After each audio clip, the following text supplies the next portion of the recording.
Hello बच्चों, स्वागत है आपका हेल्पिंग क्लास में।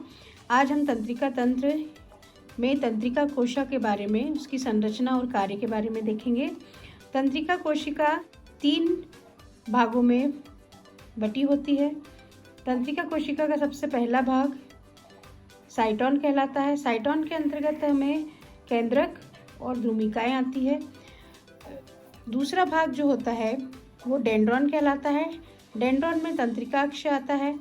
तीसरा भाग जो है एक्सॉन कहलाता है, जिसमें कि तंत्रिका का अंतिम छोर होता है।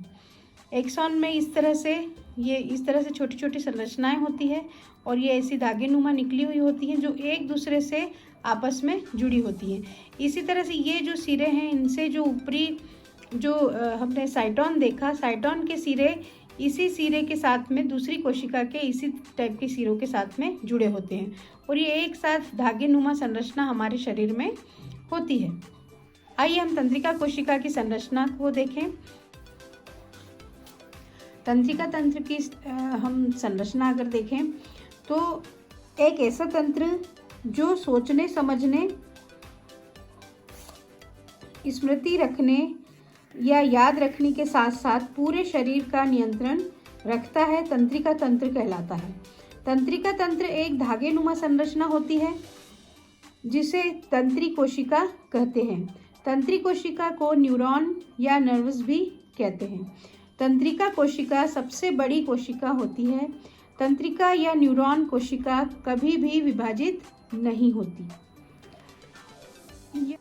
यह कोशिका हमारे शरीर में होने वाली सभी गतिविधियों के लिए जिम्मेदार होती है।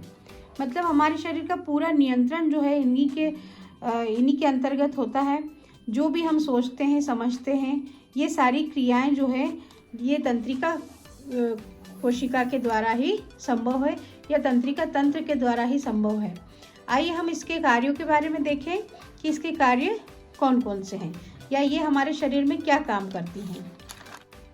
आइए हम देखते हैं तंत्रिका कोशिका के मुख्य कार्य।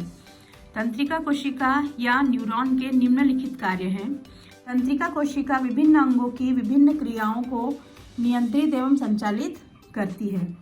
यह कोशिकाएं समस्त मानसिक कार्यों को नियंत्रित करती हैं। यह कोशिकाएं जंतुओं को बाहरी वातावरण के अनुसार प्रतिक्रिया करने में मदद करती है। यह कोशिका हमारे शरीर की समस्त प्रकार की गतिविधियों के लिए जिम्मेदार होती है। बाह्य वातावरण से प्राप्त प्रेरणाओं या संवेदनाओं को विद्युत आवेगों में बदलने का कार्य करती है। इन विद्युत आवेगों को तंत्रिका तंत्र के प्रमुख अंगों मस्तिष्क एवं मेरुरज्जु तक पहुंचाना है। मस्तिष्क एवं मेरुरज्जु से प्राप्त आदेशों को संबंधित अंगों तक पहुंचाना इनका कार्य होता है। सजीवों के शरीर के आंतरिक वातावरण में विभिन्न अंगों के बीच समन्वय स्थापित करती हैं। तो देखा हमने कि जो तंत्रिका कोशिका है उसके बिना हमारे शरीर में कोई भी आदेश या कोई भी हम काम उसके बिना नहीं कर सकते। ये हमारा तंत्रिका तंत्र है और इसके ही द्वारा सारे जितनी भी गतिविधियां संचालित होती हैं या हमारी प्रतिवर्ती क्रियाएं हैं, इसी के द्वारा सारी संभव हैं। Thank you. Like and subscribe my channel.